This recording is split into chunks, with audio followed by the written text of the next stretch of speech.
महाराष्ट्र की राजनीति में एक बार फिर उलटफेर देखने को मिल सकता है। सुशांत सिंह की हत्या से शुरू हुआ विवाद अब एनसीपी पर भारी पड़ता दिख रहा है। इस बार मामला अजीत पवार के बेटे पार्थ पवार का है। दरअसल पार्थ पवार ने एनसीपी और महाराष्ट्र में गठबंधन सरकार से हटकर सुशांत सिंह हत्या की सीबीआई जांच की मांग कर दी। इतना ही नहीं, पार्थ पवार राज्य के गृह मंत्री अनिल देशमुख से मिलकर सिफारिश भी की थी। इसके बाद से राज्य में सियासत का मिजाज बदला सा नजर आ रहा है। पार्थ पवार के बयानबाजी से शिवसेना सदमे में पहुंच गई है। वहीं एनसीपी प्रमुख शरद पवार ने पार्थ को नादान बता दिया और उनकी बातों को तवज्जो नहीं देने की बात कही। इसके बाद से ही पवार परिवार में नाराजगी बढ़ गई है। इस मामले में पार्थ के पिता अजीत पवार की खामोशी सबसे ज्यादा चिंता का विषय बना हुआ है, क्योंकि अजीत पवार एक बार एनसीपी के लिए बागी बन चुके हैं और चुपके से बीजेपी के साथ मिलकर सरकार भी बना चुके हैं। अब एनसीपी के नेताओं को पार्थ पवार से डर लग रहा है कि कहीं पार्थ भी बागी न बन जाए। इसी सिलसिले में एनसीपी के अंदर बैठकों, मेल मुलाकातों का दौर चल रहा है। पार्टी में अजीत पवार के खासम खास समझे जाने वाले वरिष्ठ नेता सुनील तटकरे और धनंजय मुंडे ने शरद पवार से मुंबई में मुलाकात की। इस दौरान अजीत पवार और उनके बेटे पार्थ पवार पुणे में मौजूद थे।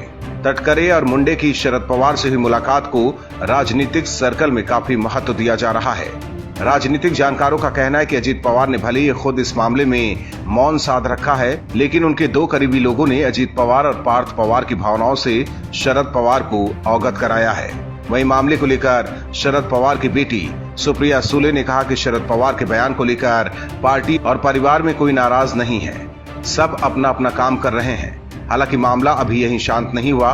2 दिन पहले अपने दादा शरद पवार के बंगले पर अपनी बुआ सुप्रिया सुले के साथ करीब 2 घंटे की मुलाकात के बाद पार्थ पवार ने एक रहस्यमय ट्वीट किया, जिसमें भगवान श्री गणेश की तस्वीर के साथ उन्होंने लिखा, कोरोना के खिलाफ इस संकट पर मात करने के लिए हम सब हर संभव प्रयत्न कर रहे हैं। हम हार नहीं मानते, ये महाराष्ट्र की स्पिरिट है। राजनीतिक सर्कल में पार्थ के ट्वीट के कई अर्थ लगाए जा रहे हैं। खासकर हार नहीं मानते वाले उनके वाक्य को उनकी चुनौती माना जा रहा है और इस ट्वीट के साथ भगवान गणेश की फोटो पोस्ट करने को पार्टी और परिवार की पॉलिटिकल लाइन से अलग नई राजनीति लाइन लेने के श्री गणेश का उद्घोष माना जा रहा है। अब राजनीतिक गलियारों में ये सवाल उठने लगा है कि क्या शरद पवार के इतने सख्त रवैये के बाद पार्थ परिवार और पार्टी से बगावत कर अपनी कोई नई राजनीतिक लाइन चुनेंगे या फिर परिवार और पार्टी के साथी बने रहेंगे। वहीं इस मामले में अजीत पवार की खामोशी भी गठबंधन सरकार के लिए चिंता का विषय बना हुआ है, क्योंकि पवार परिवार आपस में उलझ गया तो इसका सीधा असर उद्धव ठाकरे की सरकार पर पड़ेगा और उसके बाद उद्धव ठाकरे की कुर्सी भी जा सकती है। Bureau report, OMH news.